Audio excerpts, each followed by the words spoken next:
Hey guys, welcome back to Hungry Forever's kitchen. Today we've got a delicious recipe in store for you.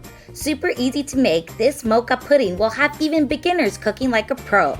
To make this decadent dessert, you're going to need 150 milliliters of milk, 50 grams of pitted prunes, 2 teaspoons of instant coffee, 50 grams of soft butter, 50 grams of icing sugar, 1 egg, 50 grams of ground almonds, 2 tablespoons of cocoa powder, and 1 tablespoon of flour.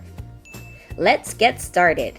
Add the milk, prunes, and coffee powder into your mixie and blend them together.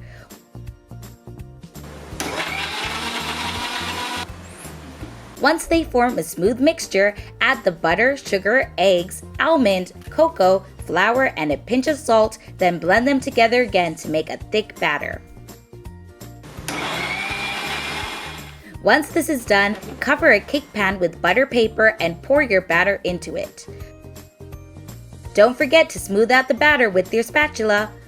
Put it in a microwave and let it bake for about 6 minutes. The puddings might still look a bit moist, but that's normal. Dust the pudding with some icy sugar and cocoa powder and voila! Cut it into squares and dig in. If you like this video, don't forget to hit the thumbs up button and subscribe to our channel for more.